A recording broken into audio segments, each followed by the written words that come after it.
Good morning, students. Welcome to your next class. Our today's topic is manures and fertilizers. Okay. In the last class, I told you that you have some basic idea about these topics. So, manures are the organic material which are mainly obtained from cattle dung, that is animal excreta, mixed with their urine, litter, right? Therefore, these are bulky in nature and non-nutrient specific manures.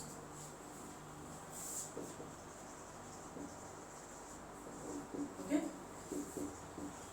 Non-nutrient specific, bulky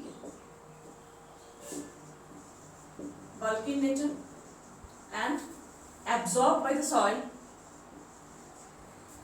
very slowly, absorbed slowly by the soil. Examples, the main categories of manures. Number 1,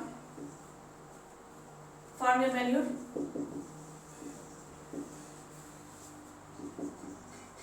Farmyard manure.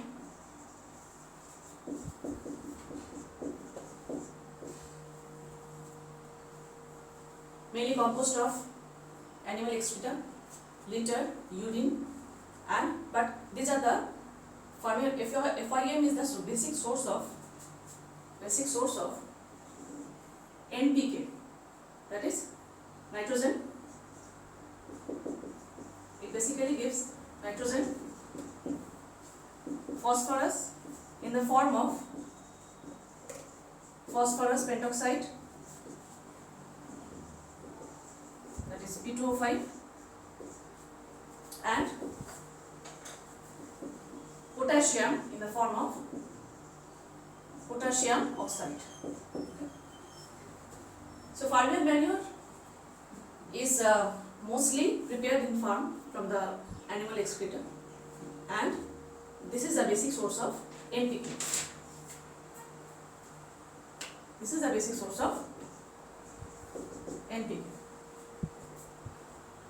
Next category, compost and vermicompost.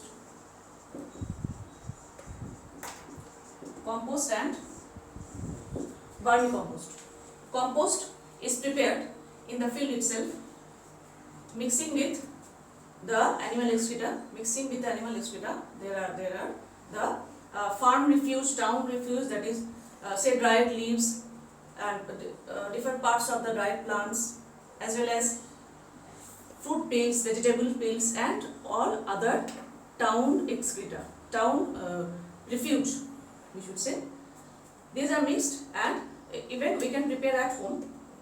And the compost, which is prepared by consumption through earthworms, different species of earthworm, is known as vermicomposting. Okay? So vermicomposting is a very effective process of composting, which is much more effective than compost in field. The third type is green manuring or green manures. Green manures, these are the plants which basically supply nitrogen and phosphorus, which are the basic source of nitrogen and phosphorus to the soil. Like we are reading about nutrient replenishment with the help of manure and fertilizer. Why? Because plants or crops regularly withdraw the nutrients from the soil. So the soil has to be replenished with nutrients. That is how, or that is why we are adding either manures or chemical fertilizers. Therefore, green manures are those plants which are grown in the fallow land, that is when the land is empty between the two crops. Some examples are, most common example is the Sesbania. You have to read from your text. Sesbania aquilata, which is commonly known as dhaincha. Dhaincha, then sun hemp, as well as lentil or masoor. So basically the plants which are source of which supply nitrogen and phosphorus to the soil, etc., are the examples of green manures. And why they are called so? Because these are grown in the plant and then they are, with the help of plow, they are mixed and mulched. They are mixed with the soil, which is called mulching. By this process, these plants get mixed up with the soil and plowed with the soil, and that help to provide with nitrogen and phosphorus to the soil in the following. Okay, so manuring is a very good practice, but it takes time. For fast result, we can say, farmers use chemical fertilizers in the field. Now we will read what are chemical fertilizers. These are the chemical compositions which are prepared in laboratories or in factories, we should say. Right?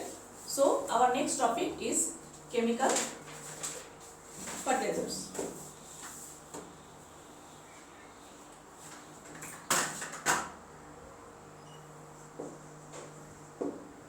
Or your topic is fertilizers.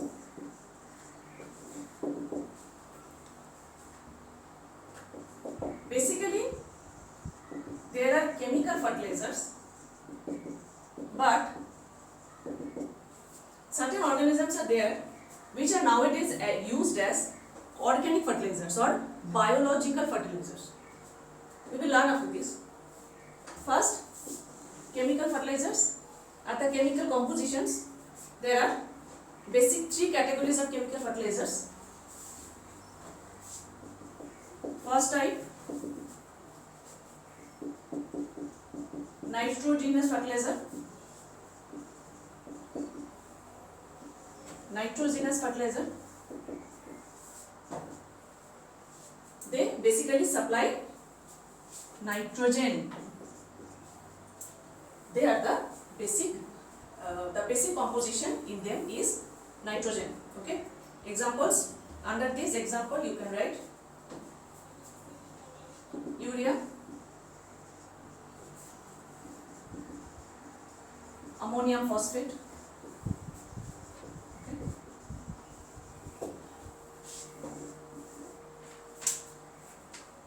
Next type,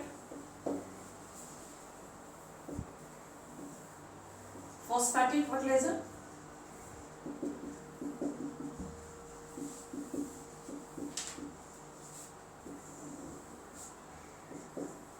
These basically supply with phosphorus to the field. So basic composition is phosphorus. Under example, you can write single superphosphate, triple superphosphate. Okay. These are the common one: single superphosphate, triple superphosphate, etc. And the third category, which is potassium fertilizer. So now you can easily say potassium fertilizer. What does it basically supply? It is, yes, you are correct, it is potassium, right?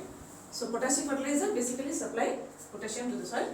So NPK, these are the three basic elements to the field. Okay.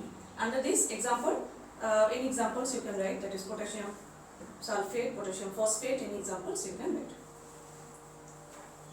Okay. So please go through this part. This is a very important part to learn, that what are the chemical fertilizers used in the field. Our last point under this, in our today's class, it is biofertilizer.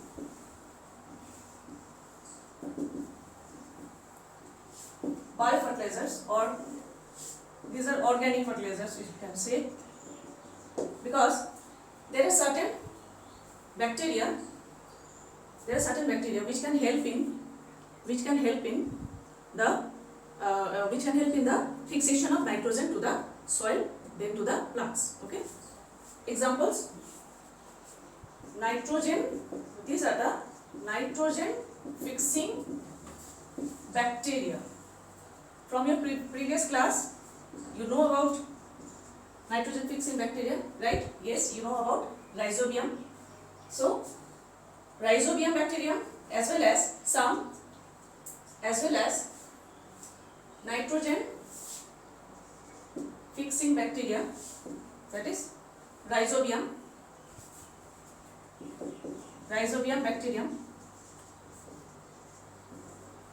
and some cyanobacteria, or cyanobacteria is a group of blue green algae. Example: nostoc, Anabaena, etc. So we need to underline these names. Rhizobium, Anabaena, nostoc, these are the scientific names, so we need to underline these names. Okay. These are the bacteria which help in fixation of nitrogen, so they help in supplying nitrogen to the plant. That's all for today. Meet you in the next class. Thank you.